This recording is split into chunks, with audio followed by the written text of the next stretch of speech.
The night my life ended, and began again. Smelled like roasted ham and pine needles. It was December 23, 2018. The air inside my parents' Victorian home in upstate New York was warm, stiflingly so. I remember adjusting my tie in the hallway mirror, telling myself to breathe. I was 26, and for the first time in my life, I felt like I had finally made it. I wasn't just the quiet younger brother anymore. I was Ethan Sterling, the guy who had just closed his first major commercial real estate deal.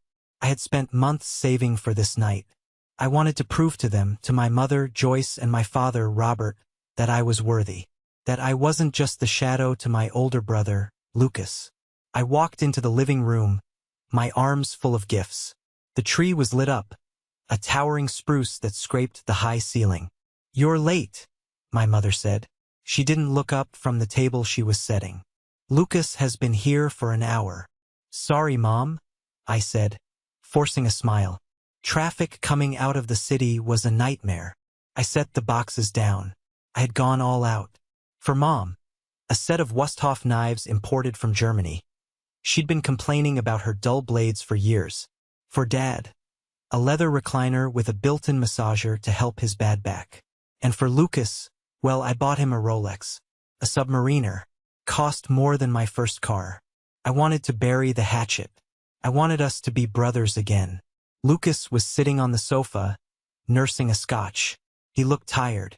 His shirt was untucked, his hair a mess. Sitting next to him was Bella. I had only met Bella twice before. She was stunning in a sharp, dangerous kind of way. Dark hair, eyes that seemed to calculate the cost of everything they landed on. She was Lucas's fiancée of 8 months. "Hey, big spender," Lucas muttered, swirling his drink. "Hear you closed that deal on the warehouse district." "It went well," I said, trying to be modest. "It's a good start." "Must be nice," Bella chimed in. Her voice was like syrup. "Lucas has been working so hard on his construction business. But the market is just so unfair right now." I knew the truth. Lucas wasn't working hard. He was taking jobs he couldn't finish and spending the down payments on weekend trips to Vegas. But in this house, Lucas was the golden child. He could do no wrong. We sat down for dinner. The tension was thick enough to cut with those new knives I bought. "So, Ethan," Bella asked, picking at her food, "what kind of commission does a deal like that bring in?" "6 figures. My dad cleared his throat. "We don't talk money at the table, Bella. I'm just asking." She laughed, placing a hand on Lucas's arm. "We're family, right? And family helps family." Lucas and I were looking at venues for the wedding, and honestly, the prices are criminal. I focused on my plate. I knew where this was going. It always went here. After dinner, the gifts were opened. Mom looked at the knives and said, "Sharp, dangerous." That was it. Dad sat in the chair, nodded, and said, "It fits." Then Lucas opened the Rolex. He stared at it. For a second, I saw genuine shock in his eyes. Then he looked at me, and his expression hardened. It wasn't gratitude. It was resentment. I had bought him something he couldn't afford to buy himself.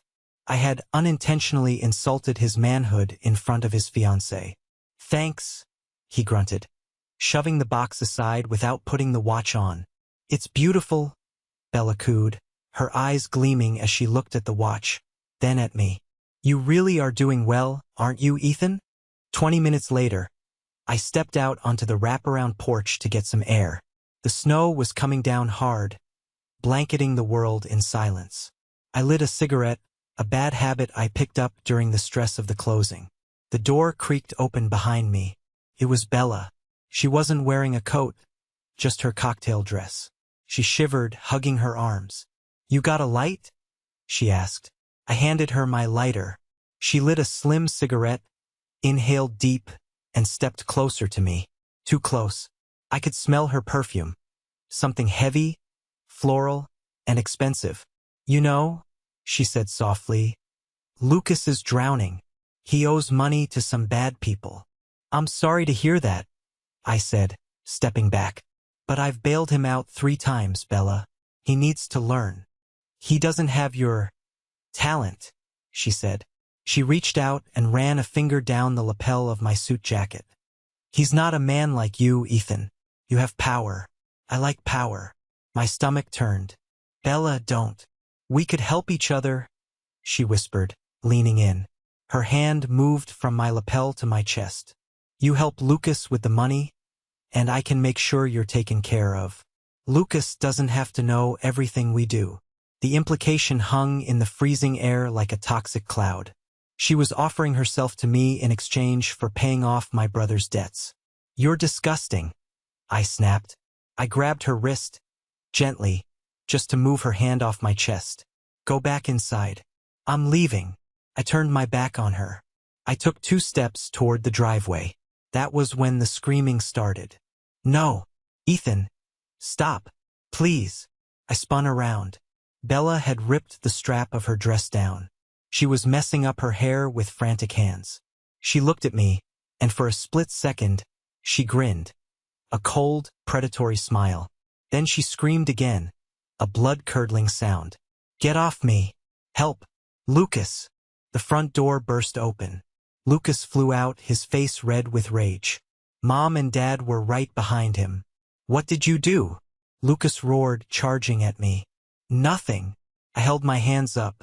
She's lying. She came onto me. Bella threw herself into Lucas's arms, sobbing hysterically. He tried to force me. He said since he bought you that watch, he owned me. He said I owed him. Her lies were specific. They were vicious, and they worked instantly. Mom walked up to me. Her face was twisted in a way I had never seen. You animal. Smack. Her hand connected with my cheek. Stung, but the shock hurt more. Mom, listen to me. Get out, she screeched. Get out of my house. I don't want a sexual predator around my family. I looked at Dad. Dad? You know me. You know I wouldn't. Dad looked at Bella, shivering and crying. He looked at Lucas, who was holding her like a protective knight. Then he looked at the floor. Go, Ethan, he said quietly. Just go. You're dead to me, Lucas spat. If I see you near her again, I'll kill you. I stood there for a moment, the snow soaking into my dress shoes. I looked at the house I grew up in. I looked at the people who were supposed to know me better than anyone in the world. They didn't even ask for my side. They just believed the worst because it suited the narrative. The golden child needed a villain, and I was the perfect candidate.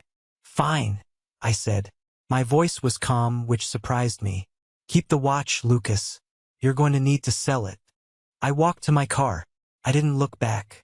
As I pulled out of the driveway, I saw them ushering Bella back into the warmth of the house. I was alone in the storm. I drove for 3 hours until the gas light came on. I pulled into a Motel 6 off the interstate. My hands were shaking so bad I could barely get the credit card out of my wallet. Declined, the clerk said, popping her gum. Try again, I said. There's plenty of money on there. Declined, honey. Says, call issuer. I pulled up my banking app. Locked. Frozen. Then I remembered. When I was 18, Mom had co-signed on my account to help me build credit. We never took her name off. She had called the bank and reported fraud or suspicious activity. She had cut me off at the knees. I had $40 in cash in my pocket. I paid for the room with cash. I sat on the lumpy mattress, staring at the water stains on the ceiling, and I cried. Not because I was scared, but because I was grieving. I was grieving the death of my family. The next morning I drove west. I didn't stop until I hit Seattle. I chose it because it was as far away from New York as I could get without swimming. I started from zero. Actually, less than zero. I slept in my car for the first 3 weeks, showering at a 24-hour gym. I still had my suits, though. I kept them pressed and clean, hanging in the back seat. They were my armor. I got a job as a junior analyst at a boutique real estate firm. The salary wasn't much, barely enough to rent a studio apartment the size of a closet. But I was hungry. I worked like a dog. I was the first one in at 6 a.m. and the last one out at 9 p.m. I didn't date. I didn't make friends. I just worked. I built a wall around my emotions, brick by brick. 6 months in, I caught a discrepancy in a contract. A zoning error that everyone else had missed. It would have cost the firm millions. I took it directly to the owner, Silas Thorne. Silas was a legend in Seattle real estate, a ruthless, 70-year-old billionaire who chewed up MBAs for breakfast. He looked at the file, then he looked at me over his spectacles. "You went around your manager to bring me this?" he asked. "My manager told me to ignore it," I said. "He said it was a clerical error." "It wasn't." Silas leaned back. "You realize if you're wrong, you're fired?" "I'm not wrong." Silas grinned. It was a shark's grin. "You've got guts, kid. What's your name?" "Ethan Sterling." "Well, Ethan Sterling, you just saved me $4 million. That was the turning point." Silas took me under his wing. He saw something in me, maybe the same loneliness he carried. He taught me that business isn't about money. It's about leverage. It's about knowing what the other person fears more than what they want. 3 years went by. I moved up the ranks faster than anyone in the company's history. I became a partner. I bought a penthouse overlooking the Sound. I bought my first luxury car, a Porsche. But every night, I came home to an empty apartment. That changed when I met Olivia. She was the opposing counsel on a messy inheritance dispute we were handling. She was fierce, brilliant, and she tore my arguments to shreds in the negotiation room. I asked her out to dinner immediately after we settled. "I don't date the enemy," she had said, packing her briefcase. "The war is over," I replied. "Now we're just two people who need a drink."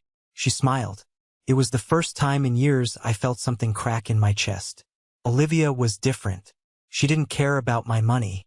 She came from a big, loud, loving family in the Midwest.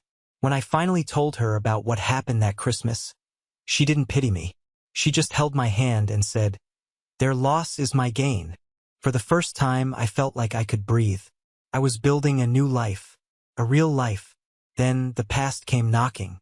It was a Tuesday morning. I was in my office, reviewing blueprints for a new skyscraper.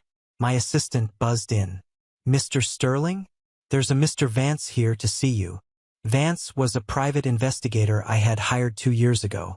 I told myself it was just for safety, to make sure Lucas wasn't trying to steal my identity or something. But deep down, I wanted to know. I wanted to know if they missed me. Vance walked in and tossed a manila folder on my mahogany desk. "You're going to want to sit down for this, Ethan," he said. I opened the file. Photos spilled out. My parents' house looked run down.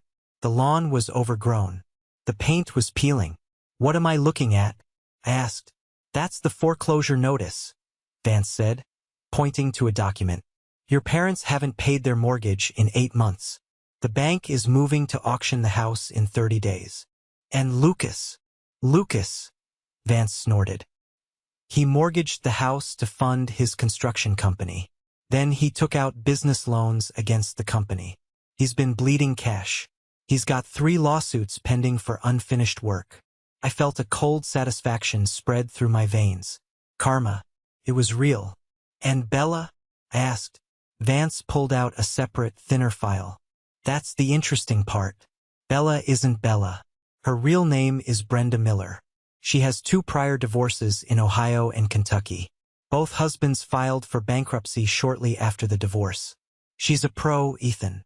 I stared at the mugshot from an arrest in Ohio for check fraud. It was her. Younger, less polished, but definitely her. "Does Lucas know?" "Nope. She keeps her tracks covered. But here's the kicker." Vance leaned in. "Your dad is sick. Heart condition. He needs surgery. But their insurance lapsed because Lucas stopped paying the premiums on the family policy." The satisfaction vanished, replaced by a complicated knot of anger and guilt. My dad was dying, and Lucas, the golden child, was letting it happen while he played businessman? I stood up and walked to the window, looking out at the rain-slicked streets of Seattle. "Get me the bank on the phone," I told Vance. "Which bank?" "The one holding my parents' mortgage. And get me the list of creditors holding Lucas's business debt." Vance raised an eyebrow. "What are you going to do?" I turned around. "I'm not going to let the bank take that house, Vance." "You're going to save them?" he asked, surprised. I smiled, but there was no warmth in it. No, I'm going to buy the debt. I'm going to become the bank. I want to own every single cent they owe. The process of buying someone's debt is surprisingly clinical. It's just numbers on a screen, wire transfers, and signatures. Within 48 hours, through a shell company called Phoenix Holdings, I owned the mortgage to my childhood home. I also bought the promissory notes for Lucas's failed business loans for pennies on the dollar. The creditors were happy to unload the bad debt. They had no idea the shark swimming in the water was their own son. That night, my phone rang. It was an unknown number. Usually, I let those go to voicemail, but something made me pick up. Hello, Ethan. A small, shaky voice. My heart stopped. Mia. Mia was my little sister. She was 19 when I left, away at college. She wasn't there that Christmas night. She had listened to Mom and Dad's version of the story for 5 years. I didn't think you'd answer, she sobbed. Mom told me you changed your number. I didn't, I said softly. Why are you calling, Mia? It's Dad, she cried. He's in the hospital. The doctors say he needs a bypass, but they want a $60,000 deposit because the insurance is gone. Lucas said he's working on it, but, Ethan, I don't think he has it. Dad looks so gray. I'm scared. Where is Lucas now? I asked. He's at a dinner, she said, her voice dropping to a whisper. With Bella. They're celebrating her birthday. He bought her a new car last week. Alexis. Rage. Pure, white-hot rage blinded me for a second. My father was dying in a hospital bed, and Lucas was buying cars for a con artist with money he didn't have. Listen to me, Mia, I said. I'm going to take care of it, but you cannot tell anyone I helped. Not Mom, not Dad, and definitely not Lucas. Promise me. I promise. 10 minutes later, I wired $70,000 to the hospital's billing department under the name Anonymous Donor. I hung up the phone and looked at Olivia. She was sitting on the couch, reading a brief. She looked up, seeing the expression on my face. It's time, isn't it? She asked. Yes, I said. The town's 100th anniversary gala is next weekend. My parents never miss it. It's the only place they can pretend they're still the respectable Sterling family. Are we going? She asked. We are, I said. Pack your best dress, Olivia. We're going to a funeral. Whose? The Sterling family reputation. We flew private. I didn't do it to show off. I did it because I could. We landed at the small regional airport and rented a car. But not just any car. I had my assistant arrange for a Rolls-Royce Phantom to be delivered from the city. Driving through my hometown was surreal. Everything looked smaller. The cinema where I had my first kiss. The diner where Lucas and I used to get milkshakes before we hated each other. We checked into the only luxury hotel in town. I put on a bespoke Italian suit, charcoal gray, tailored to the millimeter. Olivia wore a midnight blue gown that made her look like royalty. You look like you're going to war, she said, adjusting my tie. I am, I replied. Ready. Always. We drove to the country club. I could see the valet line was full of Fords and Chevys, with a few aging Mercedes mixed in. When the Rolls-Royce pulled up, the conversation on the patio stopped. The valet, a kid I didn't recognize, opened the door with wide eyes. Whoa, nice ride, sir. I stepped out. The flashbulbs of the local newspaper photographer went off. I took Olivia's hand and we walked up the steps. Inside, the ballroom was decorated in gold and white. I scanned the room. It didn't take long to find them. They were sitting at a table near the back. They looked diminished. Mom was wearing a dress I remembered from 10 years ago.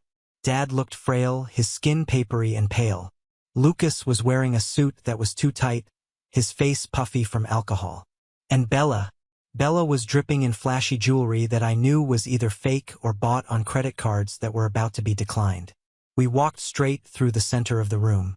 People started to whisper, Is that Ethan Sterling? I thought he was in jail? Look at that suit. Look at her. We stopped right in front of their table. Lucas looked up, a crab cake halfway to his mouth. He dropped his fork. clattered loudly against the china. "Hello, family," I said. My voice was calm, projecting just enough for the surrounding tables to hear. Mom stood up, her hand flying to her chest. "Ethan, you look well, mother," I lied. Bella's eyes went wide. She scanned me from head to toe, assessing the value of my watch, a Patek Philippe this time, my shoes, my suit. Then she looked at Olivia, and I saw a flicker of pure jealousy. "What are you doing here?"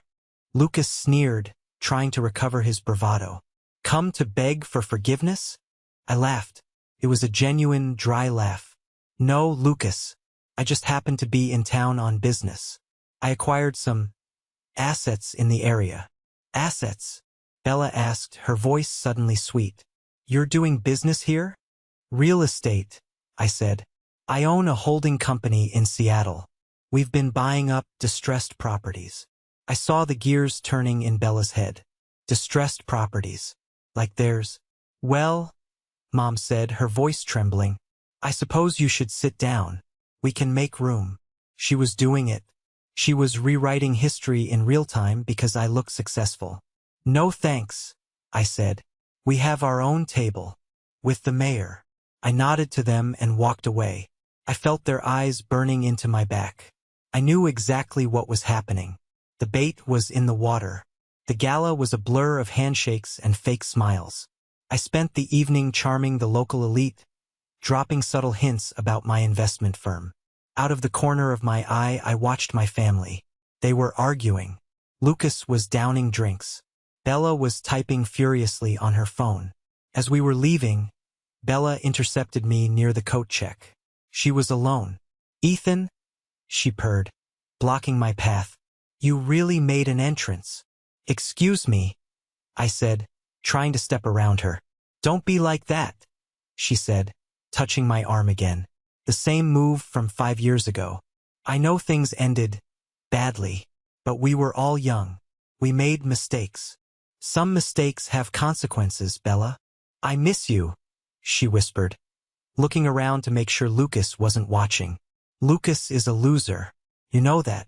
I always knew you were the one with the potential." I looked at her, and all I felt was disgust. "Is that right? Maybe we could get coffee? Just to catch up." She slipped a piece of paper into my hand. "Her number." "I'll think about it," I said, pocketing the paper. I walked out to the car where Olivia was waiting. I showed her the paper. "She took the bait?" Olivia asked. "Hook, line, and sinker." The next morning, I sent a text to Lucas. "Family meeting. My hotel suite. 10 a.m. Don't be late." I knew they would come. They smelled money. They probably thought I was going to pay for Dad's surgery or pay off the house. They thought the prodigal son had returned to save them. At 9:55 a.m., the knock came. I opened the door. They were all there. Mom, Dad, Lucas, and Bella. Mia was there too, looking terrified. "Come in," I said. My suite was the presidential. It was larger than the entire downstairs of their house. I saw Mom taking in the fresh flowers, the view of the lake, the room service cart laden with expensive pastries. "Ethan," Dad said, his voice raspy. "It's good to see you, son." "Sit down," I said, gesturing to the sofas. I remained standing. Olivia stood next to me, holding a file folder. "So," Lucas said, leaning back and spreading his legs aggressively, "you did good for yourself. About time you came back to help the family." "Help?" I asked. "Yeah, help," Lucas said. "Dad's sick. Business is slow. We need a loan. Short term, obviously. I've got some big contracts coming in next month." "I'm not here to give you a loan, Lucas," I said. "Then why are we here?" Mom asked, offended. "I'm here to talk about ownership," I said. "And truth." I looked at Bella. She smiled at me, a conspiratorial smile. She thought she was on my team because of that note. "Bella," I said, "tell everyone about the conversation we had on the porch 5 years ago." The room went silent. Bella blinked. "What? I don't know what you mean. You attacked me." "Did I?" "Yes," she insisted, looking at Lucas. "He touched me." I nodded to Olivia. She picked up a remote control and pointed it at the massive TV on the wall. "I have a habit of recording my business meetings," I said. "And last night at the gala, I considered our interaction business." On the screen, a grainy but clear video played. It was from a hidden camera on my lapel. Bella's voice filled the room. "Lucas is a loser. You know that. I always knew you were the one with the potential." Lucas froze. "That's taken out of context," Bella shrieked. "Is it?" I asked. "What about this?" I played an audio recording. This one was from the coffee I didn't go to, but I had sent Vance to the bar she frequented. He had sat in the booth behind her while she bragged to her friend on the phone just an hour ago. Voice of Bella. "I'm going to milk the brother for everything he's got. If he gives us money, I'm taking half and leaving Lucas. God, I wish I had slept with Ethan 5 years ago instead of framing him. I bet he's better in bed anyway." The silence in the room was absolute. It was heavy, suffocating. Lucas stood up slowly. His face was a mask of shock. He turned to Bella. You framed him?" Bella scrambled back. "No, baby, it's fake. It's AI. He faked it." "It's not fake, Brenda," I said, dropping the name bomb. "Or should I call you by your alias from Ohio?" Olivia tossed the file onto the coffee table. Mugshots, divorce decrees, bankruptcy filings. Lucas picked them up. His hands were shaking so hard the papers rattled. "You lied," Lucas whispered. "For 5 years. You let me hate my brother. For a lie? You wanted to believe it." Bella screamed, her mask falling off completely. "You were jealous of him. You were glad he was gone. Don't act like you're a saint, Lucas." Mom began to cry. Not a gentle cry, but a wailing sound. My family. I looked at them. I felt a grim sense of victory. But it wasn't enough. Not yet. "Get out," Lucas said to Bella. "What? Get out?" Lucas roared, throwing the coffee table over. Vases shattered. Pastries flew everywhere. Bella grabbed her purse and ran out of the suite. Now it was just us. The Sterlings. "Ethan," Mom sobbed. "Oh, Ethan. We didn't know. We're so sorry. Can you ever forgive us?" I looked at her. "You didn't ask. You just threw me out." "We were fooled," Dad said. "She fooled us all." I looked at my father. The man who taught me to ride a bike. The man who watched me walk into the snow. "Did she, Dad?" I asked. "Did she really fool you?" Dad looked away. He couldn't meet my eyes. "What do you mean?" Lucas asked, wiping his face. "Tell them, Dad," I said. "Tell them about the private investigator you hired 3 months after I left." Mom stopped crying. She looked at Dad. "Robert? What is he talking about?" Dad slumped in his chair. He looked like he had aged 10 years in 10 seconds. The air in the room changed. The anger toward Bella evaporated, replaced by a darker, more confused tension. "Dad," Lucas asked. "What PI?"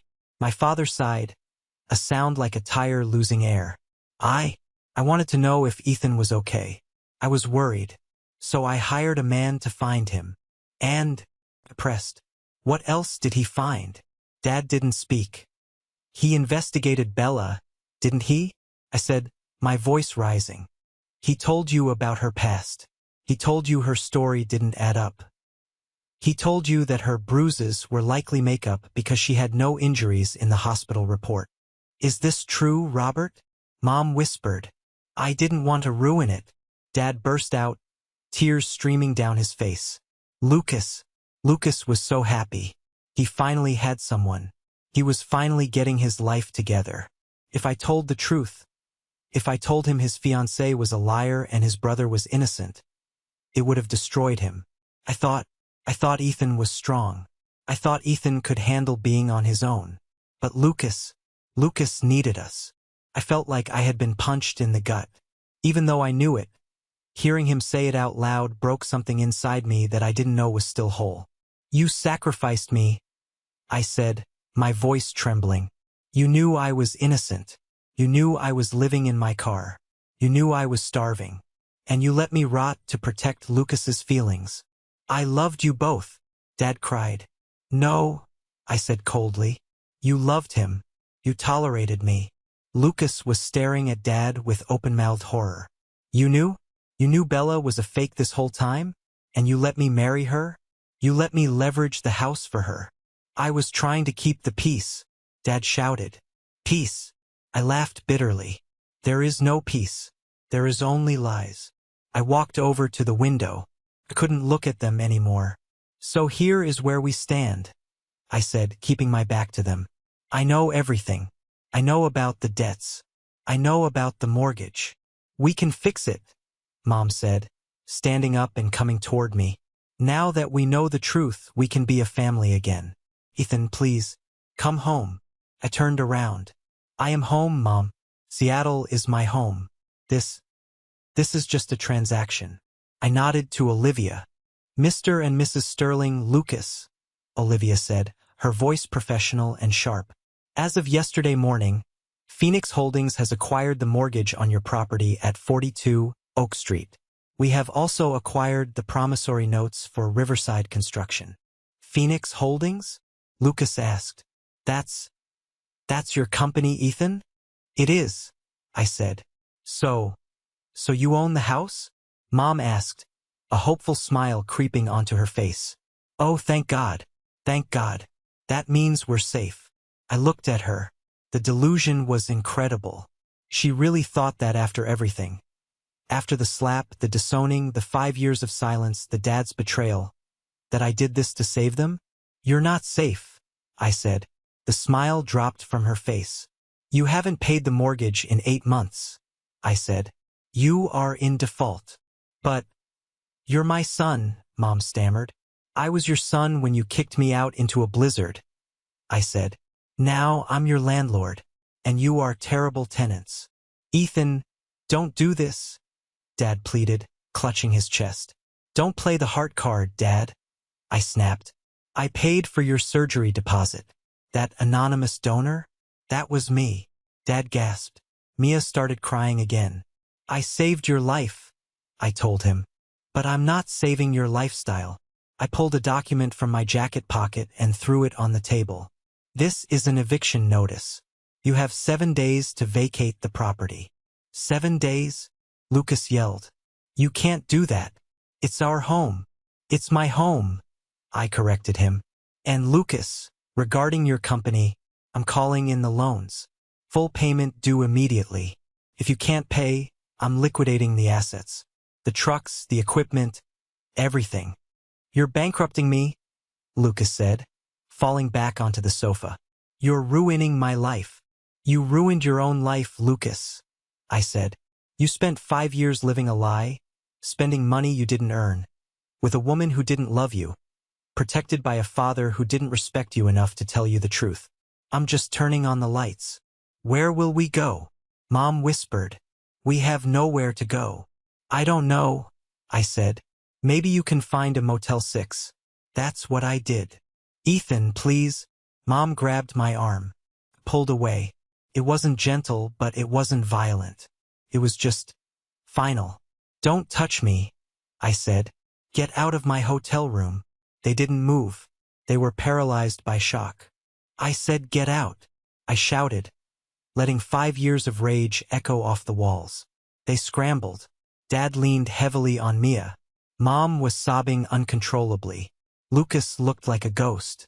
They filed out of the room, leaving the door open behind them. I walked over and slammed it shut. Then my legs gave out. I sank to the floor, burying my face in my hands. Olivia sat down next to me, wrapping her arms around my shoulders. I didn't cry. I was too empty to cry. I just sat there, listening to the silence, waiting to feel good about it. But I didn't feel good. I just felt done. The next 7 days were a blur of legal motions and small-town gossip. The news that Ethan Sterling had returned and was evicting his own parents spread through the town like wildfire. Some people called me a monster. Others, who had heard rumors about Bella, called it justice. I didn't care. I stayed in the hotel, working remotely, letting Olivia handle the dirty work. On the 7th day, I drove to the house. It was a gray Tuesday, A moving truck was parked in the driveway.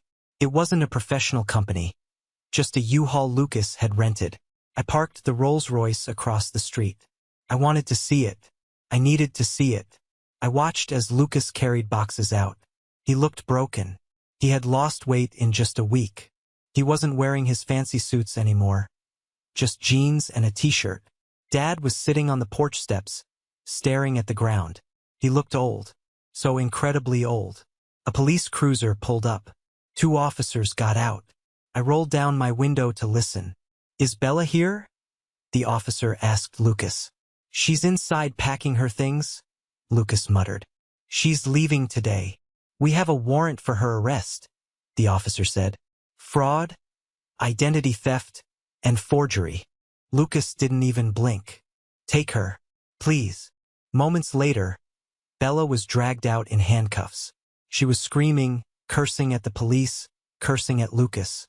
When she saw my car across the street, she stopped. She stared at me with pure venom. "You go to hell, Ethan," she screamed. "You think you won? You're going to die alone." The officer shoved her into the back of the cruiser. As they drove away, the silence returned to the street. I got out of the car and walked up the driveway. Lucas stopped holding a box of books. He looked at me. There was no fight left in him. "Are you happy?" he asked quietly. "No," I said. "Are you?" He shook his head. "I'm sorry, Ethan. I really am. I was a bad brother." "Yes," I said. "You were." Mom came out of the house carrying a picture frame. It was a photo of the 4 of us, taken 20 years ago at Disney World. We looked so happy. She saw me and stopped. "We're leaving," she said, her voice hollow. "The house is yours. I hope it makes you happy. I hope the memories keep you warm." "Save the guilt trip, Mom," I said. "Where are you going?" "Mia found us a small apartment on the other side of town," she said. It's a walk-up. Dad will struggle with the stairs, but we'll manage." I looked at Dad. He was still sitting on the porch, clutching his chest. He looked like he might not survive the move, let alone the stairs. I looked at the house, this Victorian beast that had swallowed my childhood. I hated it. I didn't want to live here. I didn't even want to sell it. I just wanted the power to say no to them. But looking at them now, defeated, humiliated, broken, I realized something. If I let them rot on the street, I became the monster they accused me of being. I became the predator Mom called me. I would prove her right. I took a deep breath. The cold air filled my lungs. "Stop packing," I said. Lucas looked up. "What?" I said, "Stop packing," I repeated. "Put the box down." I pulled an envelope out of my pocket. Inside was a lease agreement I had Olivia draw up this morning. "I'm not kicking you out," I said. Mom dropped the picture frame. The glass shattered. "Ethan, I'm keeping ownership of the house," I said, my voice hard. "Phoenix Holdings owns it, but you can stay here as tenants." "Tenants?" Dad asked, looking up. "Yes, you will pay rent. It will be fair market value. I will deduct it from the allowance I'm setting up for you." "Allowance?" Lucas asked. "I'm setting up a trust," I said. "It will pay for the house expenses and a monthly stipend for Mom and Dad. Enough to live on, but not enough for luxury. No more country clubs. No more new cars." I turned to Lucas. "But not for you." Lucas flinched. "You're young," I said. "You have 2 hands. You're going to get a job. A real job. And you're going to pay me back every cent you stole from the company. If you miss a payment, I sue you. Understand?" Lucas nodded vigorously. "I understand. Thank you, Ethan." "Thank you." "Don't thank me," I said. "I'm not doing this for you. I'm doing this so I can sleep at night without seeing your faces in my nightmares." I turned to Mom. She was crying again, reaching out to hug me. "No," I said, stepping back. "No hugs. We aren't a happy family. We are landlord and tenants. We are creditor and debtors. That is the only relationship we have now." "But maybe in time?" she asked. "Maybe," I said, "but not today, and probably not tomorrow." I walked over to Dad. I put a hand on his shoulder. He flinched, expecting me to hurt him. "Get the surgery, Dad," I said. "I want you to live long enough to think about what you did." I turned around and walked back to the Rolls-Royce. Olivia was waiting in the passenger seat. She smiled at me, a proud, warm smile. "You didn't destroy them," she said as I buckled my seatbelt. "Destroying them would have been easy," I said, starting the engine. "Mercy? Mercy is a power move." I looked in the rearview mirror one last time. They were standing on the porch, huddled together, watching me leave. They looked small. I put the car in drive and pulled away. The road ahead was clear. The snow had stopped falling. For the first time in 5 years, the sun was breaking through the clouds. The drive back to Seattle was quiet. For the first 50 miles, neither Olivia nor I said a word. The Rolls-Royce glided over the asphalt, insulating us from the world outside, but it couldn't insulate me from the chaotic noise in my own head. I had won. On paper, I had achieved a total, crushing victory. I had exposed the liar, humbled the golden child, and brought my parents to their knees. I held the deed to their house and the strings to their livelihood. So why didn't I feel like celebrating? I loosened my tie, staring at the gray highway stretching out ahead. "You okay?" Olivia asked softly, her hand finding mine on the center console. "I don't know," I admitted. "I thought I would feel lighter. Instead, I just feel tired." "That's because you didn't just buy a house, Ethan," she said, her voice filled with that lawyerly logic I loved. "You bought a burden. You made yourself their keeper. Punishing them takes energy. Hate takes energy." She was right. I had turned the tables, but I was still sitting at the same table. We arrived back in Seattle late that night. My penthouse was dark and cold. For the next few weeks, I threw myself back into work. I drowned myself in blueprints, zoning permits, and contract negotiations. I tried to forget about the Victorian house in upstate New York, but I couldn't. Every first of the month, the reminders came. My assistant, Sarah, would walk in with a file. "The rent check from your parents arrived, Mr. Sterling. It's on time. And the loan repayment from Lucas? Also on time. Though." Sarah hesitated. "The note says it's from his wages at the distribution center. It's barely minimum payments." I would nod, dismiss her, and then stare at the checks. Lucas, the brother who used to mock my cheap suits, was now packing boxes in a warehouse to pay me back. It was justice, poetic and sharp. But every time I deposited those checks, I felt a strange pang. Not guilt exactly, just a realization of how pathetic it all was. 3 months later, the phone rang. It was Vance, the private investigator. "You told me to keep tabs," Vance said. "You want the update? Go ahead. Your dad had the surgery. It went well physically, but he's depressed, Ethan. He sits on that porch all day staring at the street. Your mom, she's trying to keep things together, but she's selling off her jewelry to make ends meet so they don't miss a rent payment. They are terrified of you." "Good," I said, though the word tasted like ash in my mouth. "And Lucas, he's actually working," Vance said, sounding surprised. "He pulls double shifts. He looks like hell, lost about 30 pounds. No booze, no parties. He goes to work, goes home, pays his debt. The kid is growing up, 10 years too late." I hung up the phone and walked out to the balcony. The Seattle skyline glittered before me. I had built all of this. I had friends here, respect, a future. Why was I still letting the ghosts of 42 Oak Street haunt me?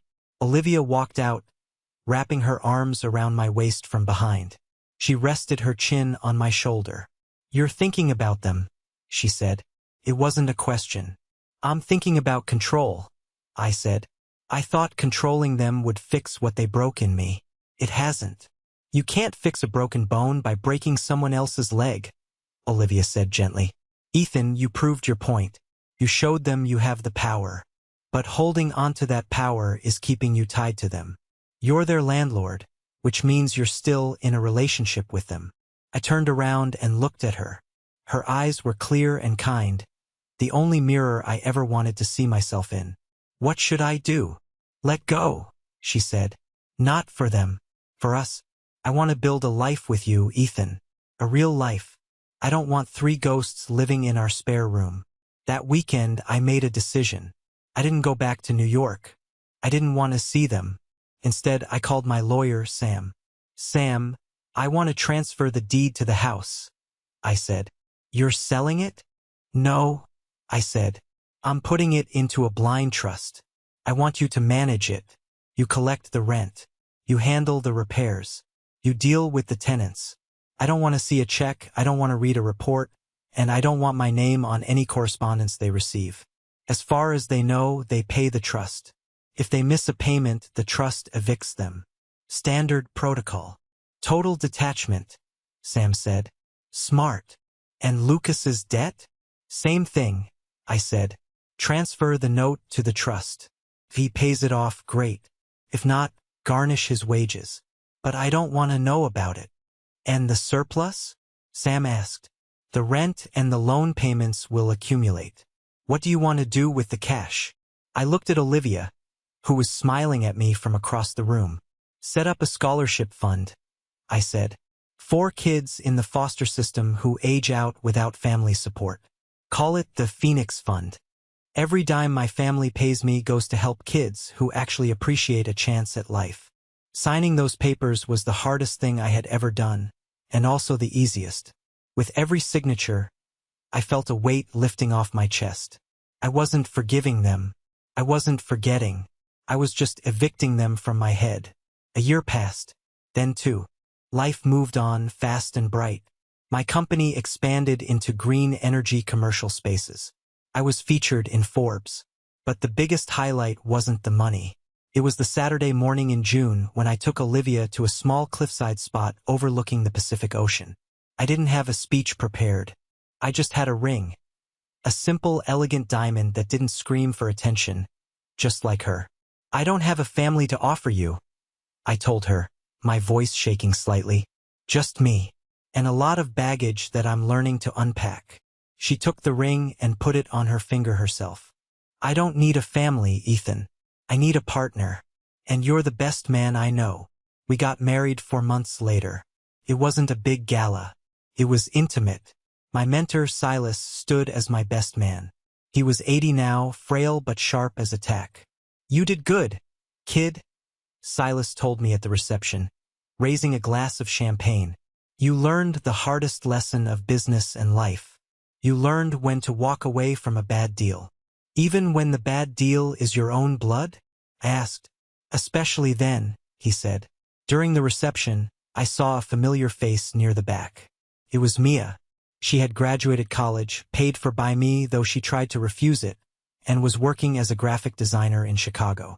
She looked nervous. I walked over to her. I'm glad you came, Mia. She hugged me tight. Mom and Dad wanted to send a card, she said, pulling back. But the lawyers returned it. Said, no contact means no contact. That's right, I said. They follow the rules, Mia said. Dad is frail, but he's alive. Mom volunteers at the library now. And Lucas. She paused. Lucas is the manager of the warehouse now. He's paying off the last of the debt next month. He told me to tell you. He said to tell you that you were right. About everything. I nodded. It didn't bring me joy, but it brought me peace. I'm glad he's figuring it out. They talk about you, Mia whispered. Not with anger anymore. Just regret. They know what they lost. I looked over at the dance floor. Olivia was laughing, dancing with her father. Her family had welcomed me with open arms, treating me like a son from day one. That was real. That was tangible. They didn't lose me, Mia, I said gently.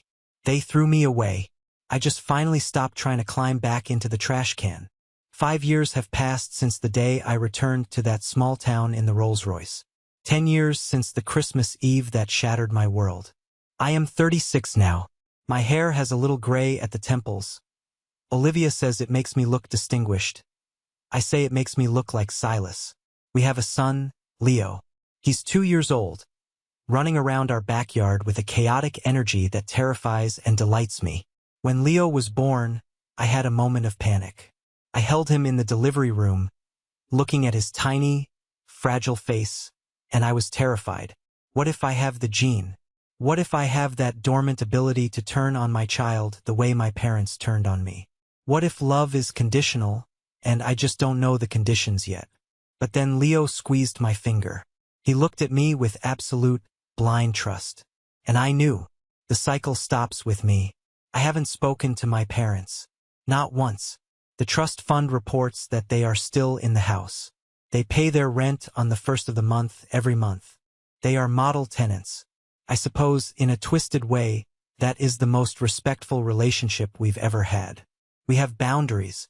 We have a contract. We have distance. Lucas paid off his debt 3 years ago.